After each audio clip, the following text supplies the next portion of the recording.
Hello, writers. Come write with me. My name is Mykela Greenwood. I create worlds for mind adventures. Welcome to my YouTube channel, Write with Mykela. Don't forget to like and subscribe. Hit the bell so you can go on this journey with me. Today is the first day of our chapter exchange, and I am so excited. I am making videos ahead of time, so we might not have anyone to email us their first chapter for a few weeks, and that's okay. If you're writing with me and you wish to exchange chapters, then I need written permission to read your chapter on the channel. I need your name or your pen name and your age. I also need permission from your parent or guardian if you're under 18 years old. And I will need a pen name if you're under 18 for me to read your material. Writers may send their chapters in PDF or Word document format to writewithmykela@gmail.com. That's WRITE for write, WITH for with, MYKELA for Mykela. And there's no spaces. It's just writewithmykela@gmail.com. I'm not making any promises to read every chapter sent to me on the channel, but I intend to read all the chapters sent. I intend to have a lot of fun reading your work.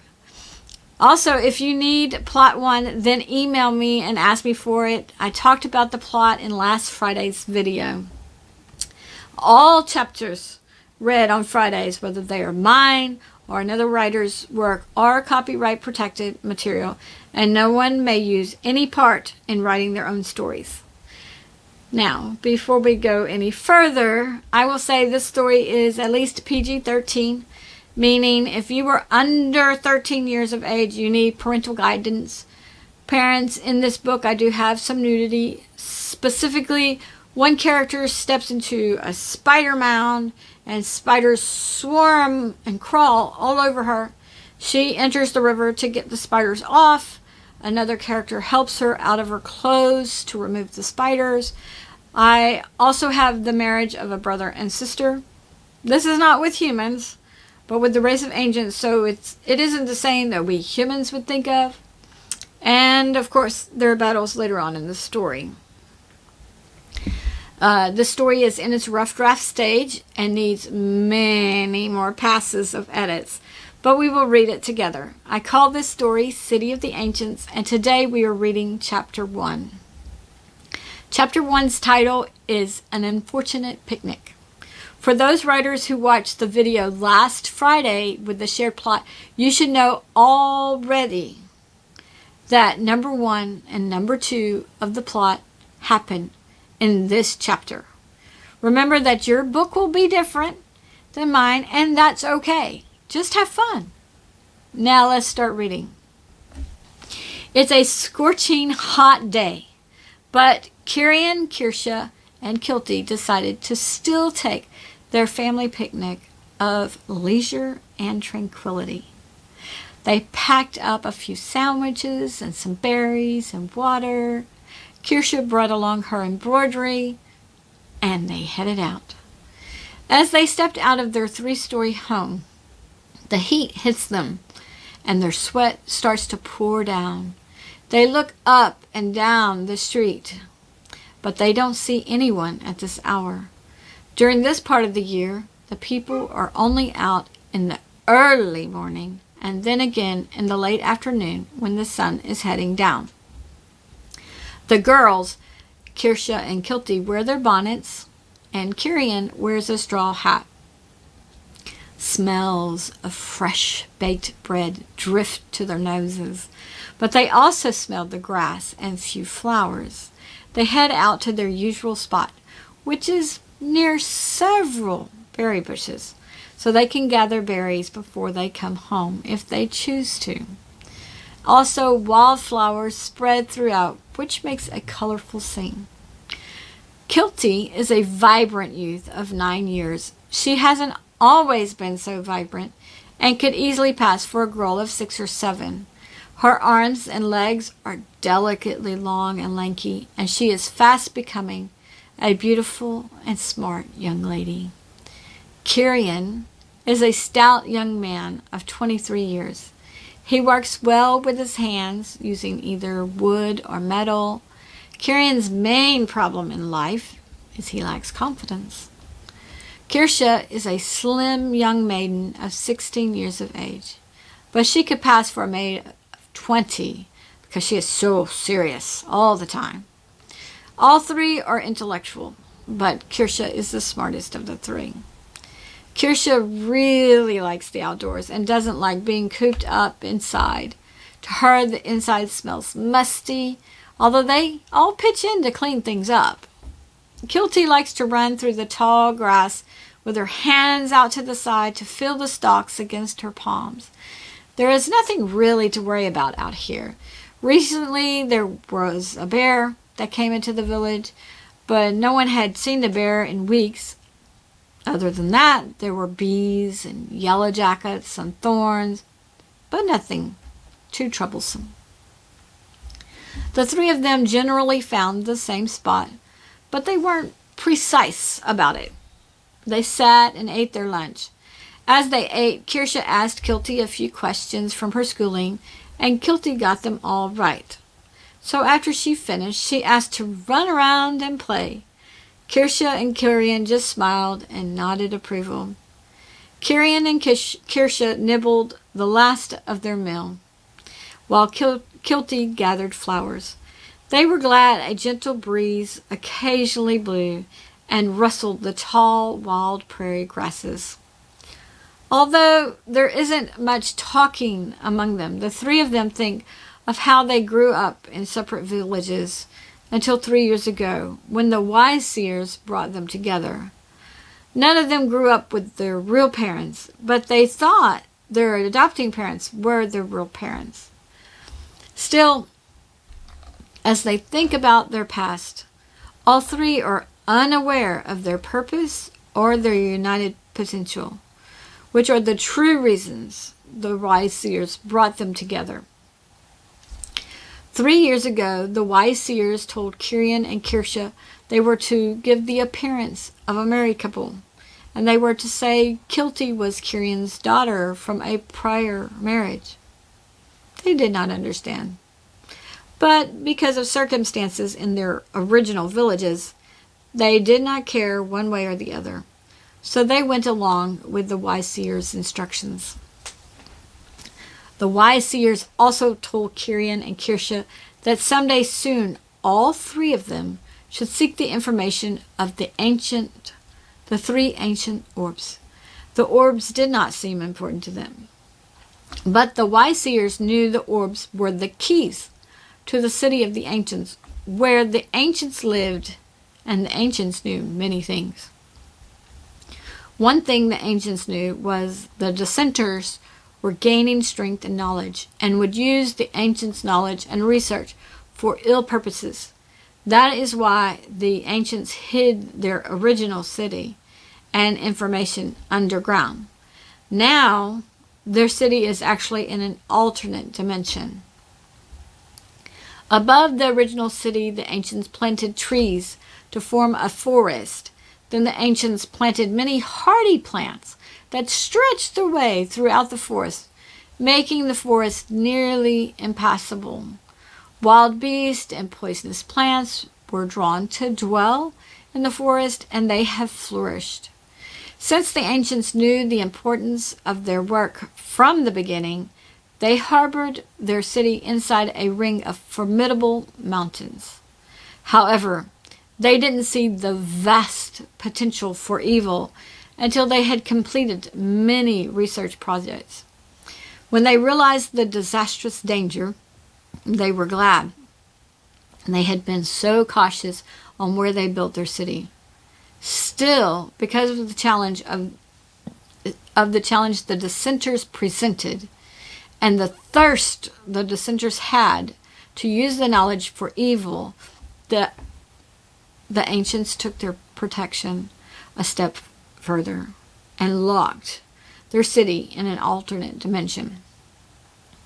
They left behind a set of orb keys, and only the right three people could use the keys to unlock the city. So far, the ancients had left 3 sets of siblings, but the first three sets of siblings could not gain the orb keys with their magic, and thus could not unlock the city. So each previous set of siblings, in turn, left 3 siblings, in hopes that the next group of siblings could unlock the beautiful city and restore it to the natural dimension. Kirian, Kirsha, and Kilty would be the 4th set of siblings to look for the orb keys. Kirian, Kirsha, and Kilty didn't know they were siblings, and the wise seers wouldn't reveal that to them yet. The wise seers themselves didn't know the exact location of the orb keys. The sun rose high in the sky, burning hot. Without speaking, Kirian and Kirsha turned to gather their things to leave. Kirsha slipped on her stockings and boots. Then she laced up the boots. "Kilty," she called, "we're going back to the village. Come, put on your boots." There was no answer, and they could not see a small form running through the tall, waist-high grasses. "Hurry up, Kilty. I'll help you with your laces," called Kirsha. Still nothing. "Kilty, come on," bellowed Kirian. Kirian grew impatient. "Kirsha, you find her and meet me in the village." Kirian and Kirsha argued for a few minutes about Kilty not being the daughter of either, and the argument went into berry picking being a chore or child's play, but everyone enjoys the berry pies Kirsha bakes. Finally, Kirsha asked harshly, "Why do you always complicate things? I didn't say it was a chore. I was just defending myself." "Are you picking anything today?" asked Kirian, as he resigned himself to help Kirsha. "No, it is too hot to pick berries or flowers. Let's just find Kilty together," answered Kirsha. "Fine," Kirian reluctantly agreed. He was glad to at least feel a gentle breeze blow. He watched Kirsha head into the waist-high, rustling grasses. In the past 3 years, Kirsha and he had argued a lot, but he felt that if Kirsha let her guard down a little, then they could get to know each other better, and then Kirsha wouldn't feel it so necessary to defend herself. Kirian sighed and headed into the grasses after Kirsha. They searched and called for Kilty as they circled wider and wider from their picnic spot. After an hour, Kirsha heard someone crying. She rushed toward the sound. She called, "Kirian, I found her!" "Oh my, Kilty, what happened?" Kirian started over. He noticed that the gentle breeze stopped. He shook his head. At least they had found Kilty, because now the burning sun was scorching them. "I got bit by a snake," cried Kilty. She sobbed into her hands and mumbled, "It had thorns and teeth and a long, ugly tongue." Kilty's leg looked like something had ripped a large patch of skin off it. Her leg was stiff and swollen. "I can't move my leg," Kilty cried. "Don't worry, Kilty," comforted Kirsha. "We will get you back to the village. Dr. High Hands will help you." Kirian let out a heavy sigh when he saw Kilty's leg. He lifted Kilty's little form into his arms and headed to the village. He thought of all the picnics they had, yet Kirsha had only protested him leaving her and Kilty alone this time. The very time that she needed him to carry Kilty. They headed back to the picnic location first, and Kirsha gathered their things. It would take an hour or more to walk the 2.25 tracks back to the village, and then Dr. High Hands lived on the other side of the mid-sized village. There's a footnote here, and it says that 1 trek equals approximately 1.25 miles. This village is an ordinary village. All 4 of the inhabited villages are back to the basics. Shops are on the bottom floor and the living space above. Most streets have 2 narrow walking paths walking spaces clearly marked on either side of the larger space for the horses and carts. The villagers built most of the houses from stone, and they cobbled most of the streets. The windows on the houses are small, with protective shutters to cover them during the many sandstorms. The field in which Kirian and Kirsha and Kilty had their picnic is on the west side of the village. The field gradually slopes down to the ocean. Until now, the most dangerous things were bees, ants, thorns, and an occasional snake which darted away unless someone happened to step on it. No one had ever seen the snake that had bitten Kilty. On the north and the east sides of the village lie tracts and tracts of sand dunes. To the south are a small field, a dense forest, and then a row of mountains. The Essen River flows along the east side of the village, and the name of the village is simply North Point Villa. Sweat soaked Kirian and Kirsha because of the blaring sun and the restless walk. Even though they had only known Kilty for 3 years, and Kilty truly wasn't Kirian's daughter, both were worried about Kilty, though neither spoke their concerns. North Point Villa was fairly quiet this afternoon. No one cared to brave the heat. Kirian was glad of that. He knew every mother in the village would scold him and Kirsha good for not keeping a better watch on Kilty. This was, after all, Kilty's 3rd mishap this week. Kirian was ready to tell the whole village that Kilty was not really his daughter. Kirian thought, no one will believe me. Kilty and I look too much alike. Kirian drifted into thoughts of his village where he grew up, South Point Villa. Kirsha, too, thought of her village, West Point Villa. Some of her thoughts caused her to shudder violently, but Kirian never invaded her private thoughts. He just assumed it was because she thought of her parents' deaths. Kilty had come from East Point Villa. 3 years ago, the Wyseers took or rescued all 3 from their homes and put them on a ship. Kirian, Kirsha, and Kilty met on a ship out in the northwest part of the ocean.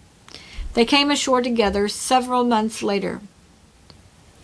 The villagers did not know their background, but assumed the move necessary due to the prior marriage. Shortly after their arrival, the village found many ships contained pirates, so the port closed to all travelers. Gradually, everyone who lived in the small port town, seaside port, moved inland to North Point Villa. None knew much about the center area of the land inside the large ring of mountains, and no one had problems large enough to entice him or her to brave the unknown, especially with the loss of technology. As time flowed on, the civilization continued to spiral backwards, away from modernization. It just seemed to be too much trouble to keep up with technology or to move forward. To the people, none of the benefits of technological advances were worth the high costs. Family and neighbors were again important aspects of the people's lives. So most everyone was involved in his or her neighbors' lives. It is in this environment that Kirian and Kirsha are raising Kilty. Since Kirian and Kirsha are the youngest couple, everyone has their advice to give and their piece to say. Kirian knows how reclusive Kirsha is, so he intercepts most comments and thus bears the brunt of all the criticism, which doesn't help his self-esteem. And since he doesn't know why the Wyseers told him and Kirsha to put up this facade, he is more than ready to set the record straight.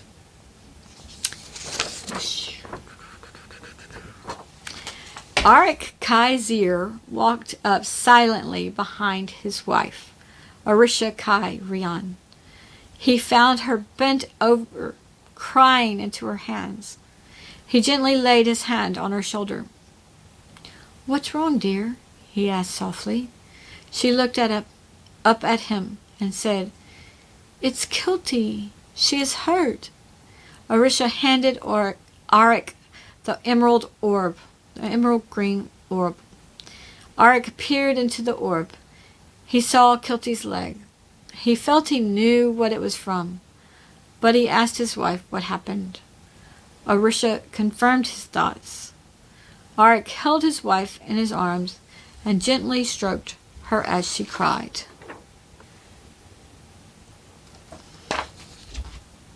Now, that is the end of chapter 1. The symbol I showed you before that last scene is a signal to my readers that they're changing scenes to the city of the ancients, which is in a different dimension or alternate reality. I'm sure you realize that there were a lot of things to set up in this chapter to help my readers settle into the story. I gave brief histories of the characters and some of the history of the ancients. Again, this story is still a rough draft, so I need to smooth it out. I can't wait to read your chapter 1.